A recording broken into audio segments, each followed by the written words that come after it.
À la une cette semaine, Sébastien Gentil, bonjour. Bonjour. Vous êtes directeur général en charge des stratégies chez DDB. Vous êtes aussi président fondateur du collectif du planning stratégique. L'occasion pour nous de s'arrêter un peu longuement sur cette fonction. Aujourd'hui, elle est assez méconnue du grand public, je le disais. Elle a un intitulé qui est un peu obscur, si je puis me permettre. Et donc, on a parfois du mal à comprendre ce que c'est que le métier de planeur stratégique. Est-ce que vous pouvez peut-être en donner une définition, votre définition en tout cas ? Oui, il y a beaucoup de définitions. C'est vrai que c'est un nom qui fait un petit peu pompeux comme ça, mais en fait, c'est quelque chose d'assez simple. L'idée, c'est de se dire, il y a une proposition d'un annonceur sur un marché qui a quelque chose à dire ou à vendre ou à proposer ou un service. Et puis de l'autre côté, il y a des gens qui vivent très bien sans. Et l'idée, c'est de se dire, c'est quoi le meilleur lien qu'on puisse tisser entre les deux ? C'est quoi le pont qui peut exister entre cette proposition et ces gens qui vivent, qui ont leur vie, en comprenant ce qu'est la marque, ce qu'elle a à proposer, et puis comment sont les gens, comment ils vivent, quel est leur rapport à une catégorie, à une marque, etc. Donc j'appellerais ça définir le meilleur pont, le meilleur lien entre des gens qui vivent et un annonceur ou un émetteur qui a une proposition à faire. Vous avez cette formule que je trouve très jolie. Vous dites c'est le cheminement de la pensée avant l'avènement de l'idée. Il n'y a pas de grandes idées sans planning stratégique ? Je pense qu'il y en a toujours. Ça ne veut pas dire qu'il y a toujours des planeurs, mais il y a toujours du planning stratégique. Et il y a toujours cette idée de se dire pourquoi on fait ce qu'on fait, en fait. Et il y a des créatifs qui sont des très bons planeurs, il y a des commerciaux qui sont des très bons planeurs, il y a des très bonnes stratégies établies par des clients aussi. Ce qui est sûr, c'est qu'il y en a toujours. Le département planning dans une agence, qui est un département très particulier, qui n'est ni totalement du consulting, ni de la création, mais qui est vraiment à la frontière des deux, qui a été créé en l'occurrence dans les années 60 en Angleterre. C'est pas un hasard si l'Angleterre est souvent une référence, c'est que le métier est né là-bas. Il y a toujours du planning stratégique, il n'y a pas toujours des planeurs. C'est deux choses différentes, mais la démarche existe toujours. Il y a toujours un cheminement, il y a toujours une raison pour laquelle on fait quelque chose, bonne ou mauvaise. Il y a plusieurs chemins possibles d'ailleurs, et c'est toujours un choix. Et oui, je pense qu'il y en a toujours. Il y en a toujours. C'est ce qui ne se voit pas, mais qui rend une campagne efficace ?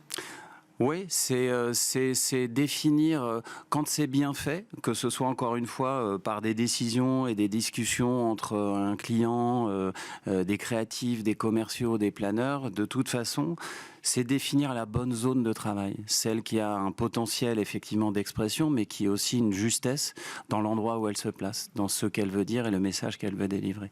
Je pense que c'est une manière de maximiser la possibilité d'être efficace. Concrètement, à quoi ça ressemble le quotidien d'un planeur strat ? Le quotidien, il est assez divers, mais il est très passionnant parce qu'en fait, il s'agit de s'intéresser à ce que notre monde propose, à la manière dont des gens vivent, la manière dont ils réfléchissent, la manière dont ils ressentent les choses. Le boulot, si je résume le boulot du planeur, c'est d'essayer de faire rentrer dans une réunion celui qui est trop souvent absent, c'est-à-dire le consommateur ou l'audience, parce qu'on préfère parler de personnes que simplement de consommateurs. Il y a une statistique formidable qui dit, c'est pas moi qui l'ai inventé cette statistique, mais que 100% des clients sont des gens. Donc voilà, on part toujours de cette vérité-là, et donc ça peut être le comprendre d'un point de vue très statistique, très data, mais aussi très psychologique, d'un point de vue plus sociologique. On utilise un petit peu toutes ces matières-là pour se faire une idée encore une fois, de ce fil le plus efficace à tisser entre une proposition et une réception. C'est un métier de documentation, de réflexion, d'analyse. Est-ce qu'il y a une place pour l'intuition ? Oui, il y en a toujours. Il y en a toujours. En fait, l'intuition, c'est un bouquin que j'aime beaucoup qui s'appelle Blink, qui dit simplement que même toute intuition n'est que l'actualisation d'un savoir accumulé. Puis à ce moment-là, on se dit ah bah oui, c'est chouette, c'est super, et c'est très bien et ça existe, mais ça ne veut pas dire qu'il n'y a pas eu de réflexion. Simplement, elle a été faite de manière beaucoup plus rapide. J'aime bien cette idée et cette définition de l'intuition. Donc, je pense qu'il y a beaucoup de place pour l'intuition et qu'il en faut parce qu'on a à peu près tous accès aux mêmes données. Ce qui est intéressant, c'est la manière dont on les regarde. C'est Polite qui est PO2LIT, qui est un des créateurs du planning stratégique, donc en Angleterre, que j'évoquais il y a juste avant. L'idée, c'est le planning commence quand les études s'arrêtent, c'est-à-dire que c'est la matière absolument indispensable et totalement insuffisante pour faire ce petit saut derrière qui est à partir de ce savoir qu'on a tous, comment on le regarde et qu'est-ce qu'on en fait. Comment vous expliquez que ce métier, qui, je le comprends bien, est essentiel, soit aussi peu connu, valorisé auprès du grand public ? Je pense que c'est pas un problème déjà, et c'est pas un problème parce que ce que voient les gens et ce qui est important au final, c'est ce que ça permet de faire. Ce que ça permet de faire quand c'est bien fait, c'est des campagnes ou des objets créatifs, quels qu'ils soient, qui sont idéalement plus intéressants, plus impactants, plus divertissants, plus intéressants, avec tout le travail des créatifs. Mais c'est bien le travail des créatifs qui est ce que les gens voient. Donc ça paraît assez normal que tout le cheminement soit potentiellement un peu plus dans l'ombre. Je pense que c'est un métier peut-être un peu plus... c'est toujours un peu caricatural, mais plus de l'ordre de l'influence que du pouvoir, et c'est pas très grave, plus de l'ordre du travail un peu en amont que de la lumière, et c'est très bien comme ça. Il n'y a pas de problème à ça. Il est toujours aussi central à l'heure du digital, ce métier-là. J'ai l'impression que dans certaines agences digitales, cette fonction de planning strat disparaît. Alors, je ne connais pas toutes les réalités d'agence. Je pense qu'en fait, pour revenir sur le point du départ de notre discussion, je pense qu'il est toujours présent, mais il n'est pas toujours formalisé dans un département, il n'est pas toujours représenté, incarné, mais de fait, en fait, on ne peut rien faire sans réfléchir un petit peu ou sans prendre une décision. C'est rassurant. C'est toujours un choix, de toute façon, quel que soit ce qu'on propose, il y a un choix qui est fait, et je pense que la définition la plus minimale de la stratégie, c'est le fait de faire des choix. Donc, et chaque acte est le résultat de choix, donc il existe toujours.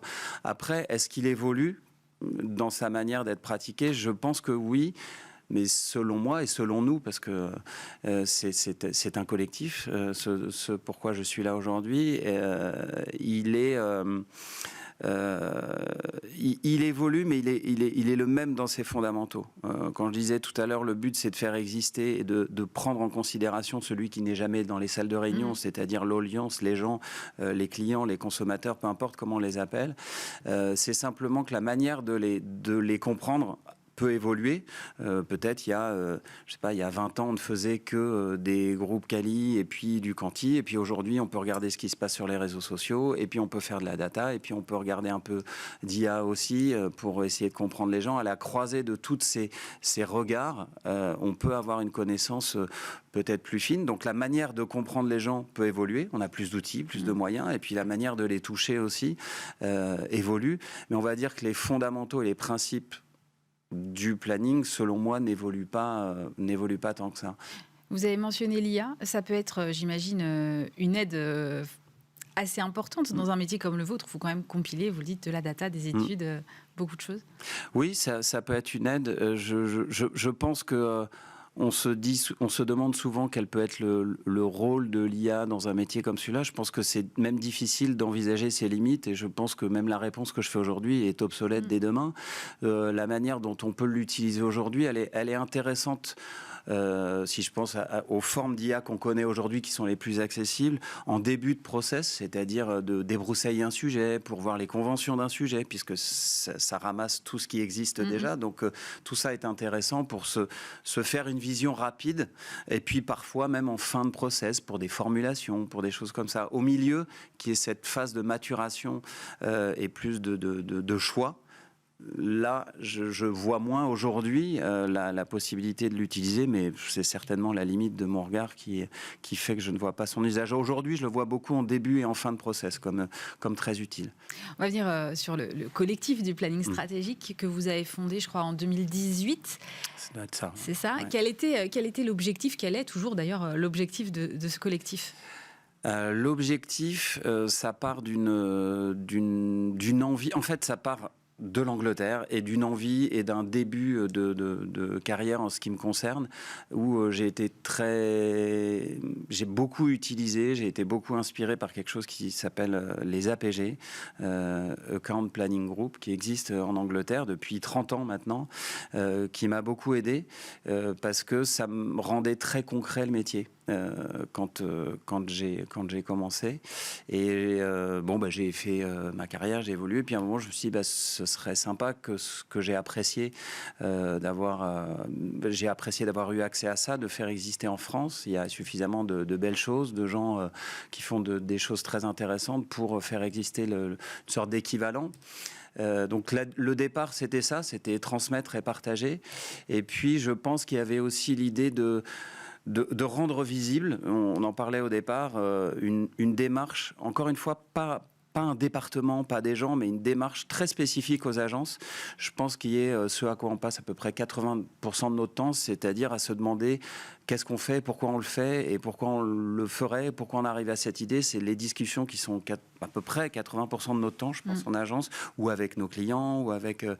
Et ça, c'est très particulier. Il y avait l'envie de faire exister ça, de le rendre visible, pas du tout dans une idée de revanche ou de rééquilibrage ou de valoriser des personnes, mais bien une démarche d'agence très particulière et complémentaire aussi à d'autres prix qui existent ou d'autres valorisations qui sont sur l'efficacité, qui sont sur la création et qui sont formidables. D'ailleurs, on a développé aussi un partenariat plus récemment avec le Club des AD, par exemple. Et donc, il n'y a pas d'opposition. C'est vraiment quelque chose une envie de partager ça parce qu'on aime ça aussi. Alors, vous faites des prix, ça fait 5 ans. Ça fait des prix. Et ces prix, on les retrouve dans ce petit ouvrage. Oui. Et alors, ce que je trouve marrant et intéressant dans ces petits livres, c'est qu'on le voit là, le cheminement de la pensée dont on parlait tout à l'heure. Les cas, ils sont retranscrits, on comprend quelle est la problématique de départ, comment on arrive à l'idée créative. Est-ce que vous pouvez nous citer peut-être un cas qui vous a marqué dans le palmarès cette année, ou deux peut-être ? Il y a plusieurs choses. On appelle ça des pépites. C'est de l'or, de l'argent ou du bronze. On a envie de se dire qu'il y a des pépites un peu partout, qu'il y a des choses intéressantes à aller tirer un peu partout, pas seulement dans les ors. D'ailleurs, il n'y a pas de grand prix volontairement parce que si tous les cas ne remplissent pas, on va dire, tous les critères de... L'excellence, c'est un bien grand mot, mais en tout cas par le jury qui a été évalué comme étant au-dessus du lot. Néanmoins, il y a des choses intéressantes partout. Donc ça m'embête un petit peu de citer un cas plutôt qu'un autre dans les choses célébrées. J'ai plutôt envie de parler de la jeune pépite qui fait partie du palmarès aussi à chaque fois qu'on a travaillé avec le Club des annonceurs. L'idée est très simple, c'est de donner aux étudiants l'opportunité de travailler sur une vraie problématique et qu'eux puissent travailler sur un cas stratégique et se dire, nous on l'aurait abordé comme ça. Donc cette année, c'était la jeune pépite, c'était un travail fait avec la SNCF sur les services pour rendre visible et plus attrayant encore leurs services. Et ça a été un travail formidable grâce au Club des annonceurs et aux personnes travaillant à la SNCF qui ont vraiment joué le jeu avec les étudiants. Donc si j'en ai une à mettre en avant, ce serait peut-être la jeune pépite. Qu'est-ce qui vous a marqué dans ce cas et dans la façon dont il a été appréhendé par les étudiants ? En fait, si on résume une approche stratégique, le kernel, un peu la chose la plus importante à avoir, c'est 3 éléments. C'est un diagnostic, ça va sembler d'une évidence et d'une banalité sans nom, ce que je vais dire, mais un diagnostic, c'est-à-dire une manière d'observer une situation et d'en tirer une idée, en tout cas un point de vue sur le problème à résoudre.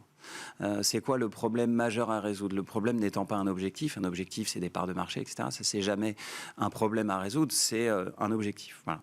Donc un bon diagnostic, ce que les Anglais appellent un guiding principle, c'est-à-dire c'est quoi l'axe, la direction prioritaire et puis les actions qui pourraient aller derrière. Et dans le cas présent, c'était un des rares cas de cette jeune pépite qui avait cette structure-là et cette manière de penser les choses de manière très simple et avec un diagnostic, un principe et un axe directeur totalement lié au diagnostic qui était fait et un ensemble d'actions proposées qui étaient logiques avec la démarche du départ. Voilà. Quand on candidate à ce prix, il faut être obligatoirement planeur strat ou c'est ouvert à d'autres parce que vous disiez tout à l'heure, le planning stratégique, finalement, il peut être un peu partout dans une agence. Absolument pas. Et d'ailleurs, ce qui nous fait très plaisir, c'est qu'il y a des cas qui sont signés à 10, 12 mains. Et notamment l'année dernière, je crois qu'il y en avait un où il y avait vraiment beaucoup de personnes. C'était un mélange, je pense, parce que je connaissais pas individuellement chaque personne, mais j'imagine des commerciaux, des créatifs, des planeurs et peut-être même certains travaillant du côté client. Donc non, il faut pas être planeur. C'est pas l'association des planeurs stratégiques. Ça s'appelle bien le collectif du planning stratégique comme une discipline et quelque chose de collectif. C'est marrant, en vous écoutant, j'ai vraiment ce sentiment de collectif, à l'inverse presque de la création où ça peut reposer sur un directeur de création en particulier. Là, j'ai l'impression que c'est vraiment une histoire d'intelligence collective. Forcément, à un moment, il y a plusieurs personnes qui s'associent et je pense que c'est clé dans ce métier-là. Vous posiez la question tout à l'heure des évolutions du métier. Je pense qu'il y a une telle complexité des situations, des manières de toucher les gens. D'ailleurs, c'est assez curieux. Plus on a de moyens de les toucher, plus on a de difficultés à les séduire ou à parler avec eux ou à connecter. Mais je pense que face à cette complexité, le fait de pouvoir s'associer et échanger avec d'autres et renforcer son point de vue, pas pour rajouter de la complexité à la complexité, mais simplement pour renforcer un point de vue, me semble complètement indispensable, en vérité.